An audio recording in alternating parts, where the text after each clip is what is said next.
Lu pasti pernah dengar soal keindahan Kolombia, pantai Karibia, budaya Latin yang kaya, kopi-kopinya yang enak. Tapi di balik semua itu ada sisi gelap yang lagi naik ke permukaan, bre. Di kota Santa Marta, tempat yang harusnya jadi surga wisata, justru jadi ladang perburuan buat kelompok kriminal bernama Los Toderos. Modus mereka itu kagak main-main. Mereka tuh pakai aplikasi kencan buat jebak turis asing, bikin seolah-olah lu bakal ketemu seseorang yang menarik, romantis, seru. Tapi pas lu datang, lu dikasihnya skopolamin, obat bius yang bikin lu kagak sadar, kagak bisa ngelawan. Begitu lu gak bisa ngeproses apa-apa, mereka ambil semuanya, dompet, HP, bahkan jam tangan mewah. Sekali operasi itu bisa dapat puluhan juta peso dari iPhone doang. Dan mereka tahu cara buka kunciannya. Mereka bukan amatiran, mereka sistematis.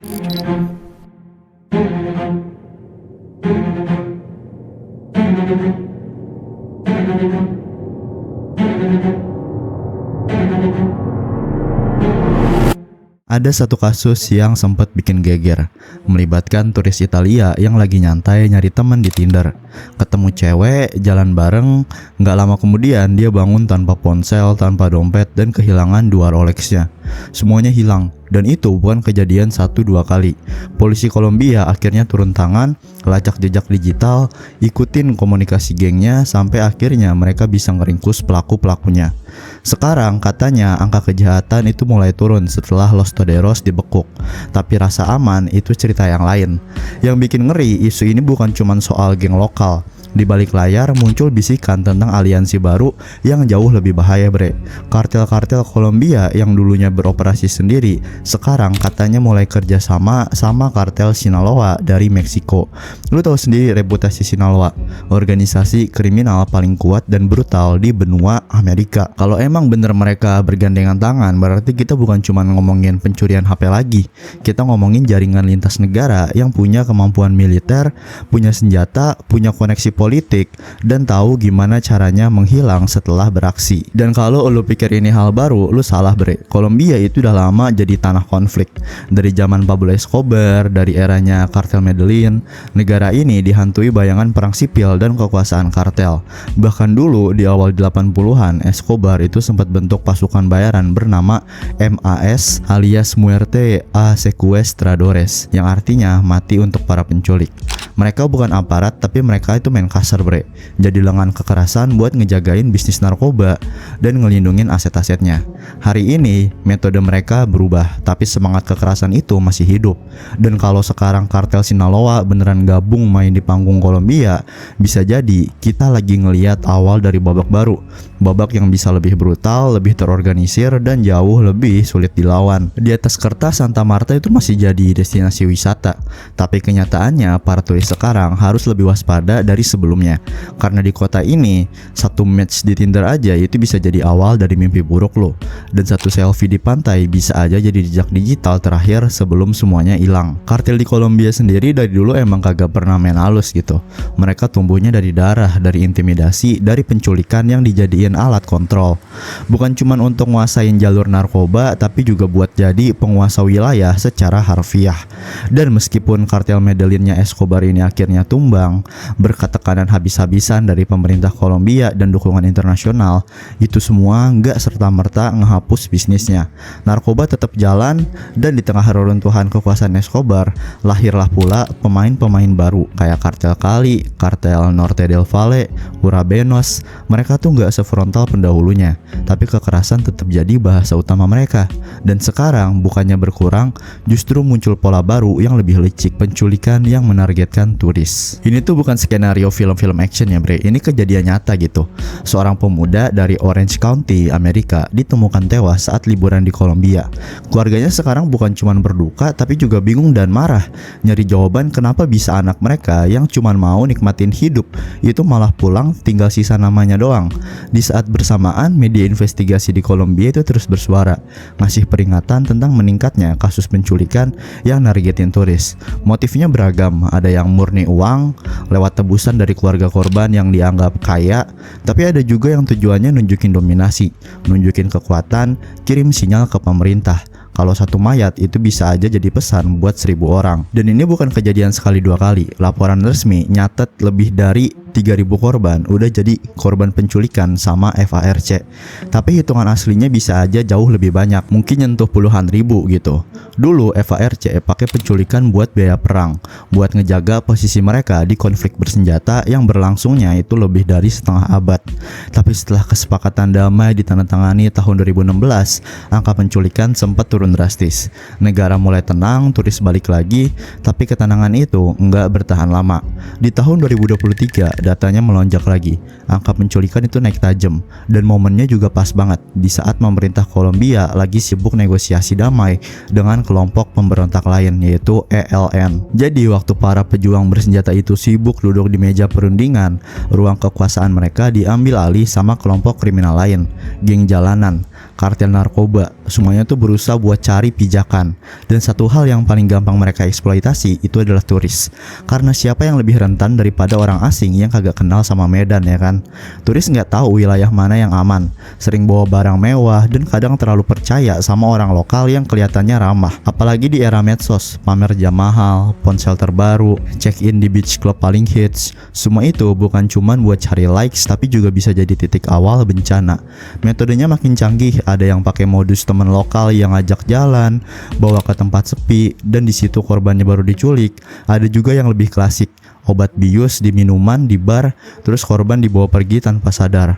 Tapi ujung-ujungnya tetap sama, mereka pengen uang, ransom, uang tebusan, duit dari keluarga yang panik dan gak tahu harus gimana nolong anak, saudara, atau teman mereka yang tiba-tiba hilang di negeri asing. Ini bukan cuma jadi masalah hukum gitu, ini krisis kemanusiaan yang nyaru di balik industri pariwisata. Dan setiap kali seseorang itu melangkah ke bandara Kolombia dengan tiket liburan di tangan, risiko itu sekarang ikut nempel di belakang punggung mereka. Dampak dari gelombang penculikan ini juga kagak main-main. Korban seringkali harus ngelewatin trauma fisik dan mental yang kagak bisa didefinisiin dengan kata-kata.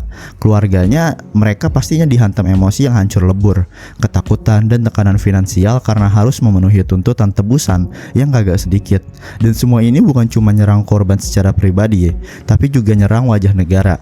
Kolombia yang selama ini berusaha bangkit sebagai destinasi wisata dunia, sekarang harus berhadapan lagi dengan stigma lama, yaitu negeri penuh bahaya. Dan ketika pemberitaan soal turis yang diculik itu makin mendunia, bisnis lokal yang bergantung pada pariwisata itu pun ikut goyah. Tapi tunggu bentar, ini tuh bukan sekedar cerita soal kriminalitas. Ada lapisan lain yang jauh lebih dalam.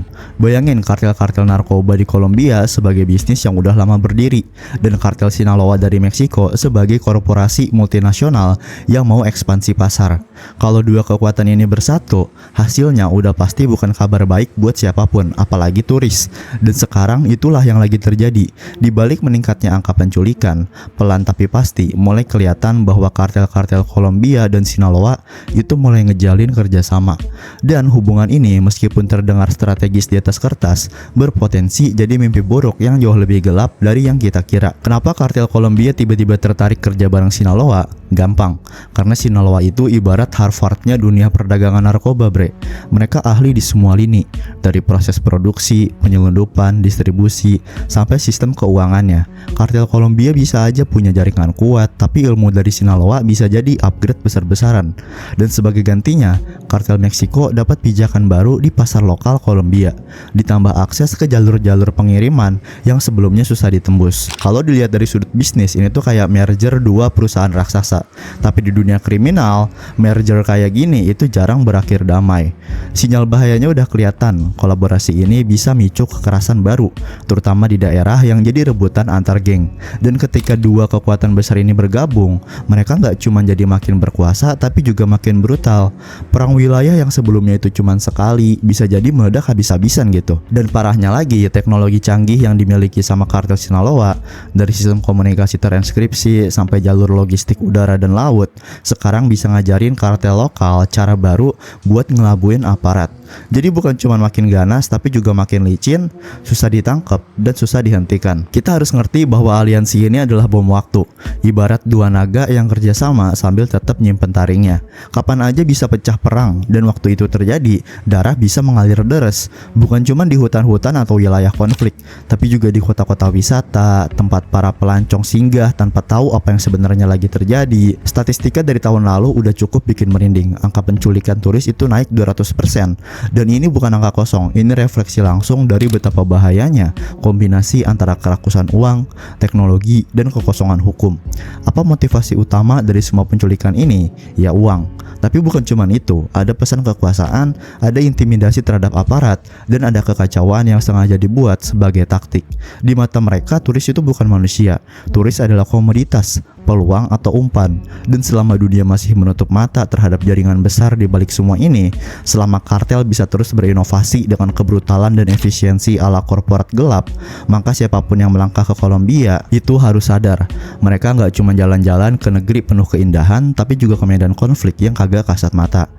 Turis itu target empuk bre dari kacamata kartel. Mereka kaya, gampang ditipu, dan kalau diculik keluarganya di luar negeri bakal rela bayar demi keselamatan mereka ya kan. Ada taktik penculikan cepat yang makin sering dipakai, yaitu sandra 24-48 jam, paksa korban tarik uang dari ATM terus dilepas. Target utamanya memang warga Kolombia kelas atas, tapi turis juga kagak luput. Siapapun yang kelihatan mampu itu bisa masuk radar. Salah satu kasus yang bikin geger itu datang dari Paul Nguyen, seseorang lulusan Cal State Fullerton yang sedang berlibur ke Kolombia. Katanya dia ketemu seorang perempuan dari Tinder. Ketemuan dan kagak lama kemudian dia ditemukan tewas. Keluarganya sampai sekarang masih nyari jawaban. Platform sosial kayak Facebook dan Instagram jadi alat kerja kagak resmi buat para pelaku. Mereka mantengin feed-feednya turis, lokasi-lokasi unggahan, bahkan komentar. Semuanya bisa jadi informasi untuk nyiapin skenario penculikan. Kadang mereka juga manfaatin aplikasi ride hailing, yaitu driver palsu yang kerja buat kartel dan bisa muncul bawa mobil tanpa identitas jelas dan langsung ngajak jalan-jalan ke tempat sepi. Turis kagak sadar, baru nyadar itu pas semuanya udah terlambat. Banyak juga yang datang dengan niat baik, atau seenggaknya kelihatan kayak gitu. Ada yang nawarin bantuan, nunjukin jalan, atau nawarin tur-tur murah.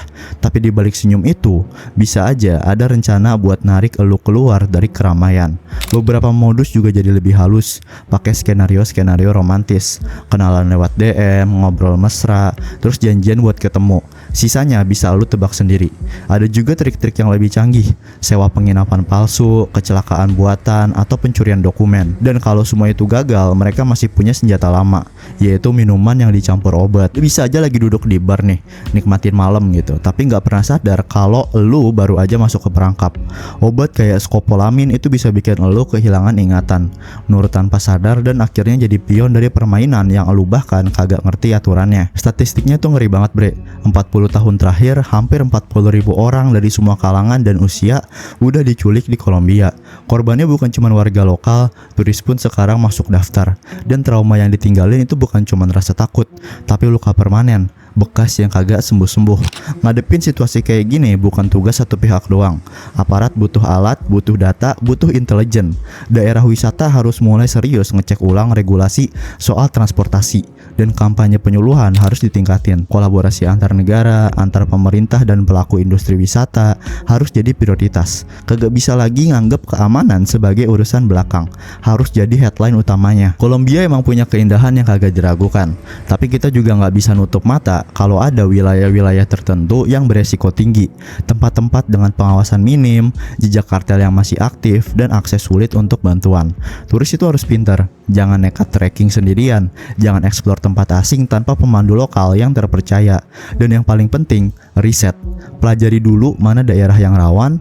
Kadang keputusan sederhana itu bisa aja jadi garis batas antara liburan menyenangkan dan mimpi buruk yang kagak pernah lu kira bakal terjadi. Wilayah perbatasan, terutama yang berdekatan dengan negara-negara yang punya sejarah panjang soal aktivitas kartel, cenderung jadi titik paling rawan. Dan buat para turis, ini bukan cuma soal peta perjalanan, ini soal keselamatan mereka, soal keputusan apakah satu negara masih layak dikunjungi atau enggak.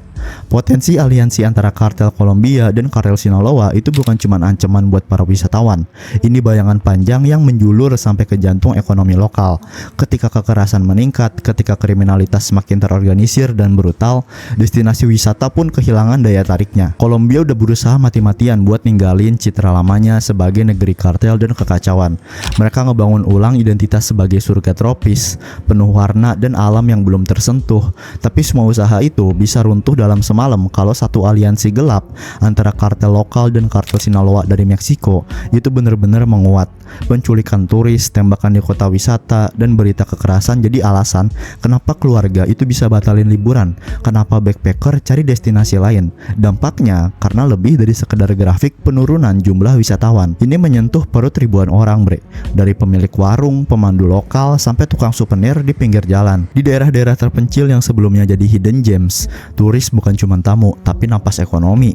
Ketika mereka pergi, yang tertinggal cuma sunyi dan rasa takut. Situasi kayak gini itu bisa bikin sebagian warga balik lagi ke jalan gelap yang dulu coba mereka tinggalin. Jadi kaki tangan kartel atau bagian dari lingkaran kriminal yang kagak ada ujungnya. Pemerintah Kolombia bukannya diem, mereka nurunin aparat ke titik rawan.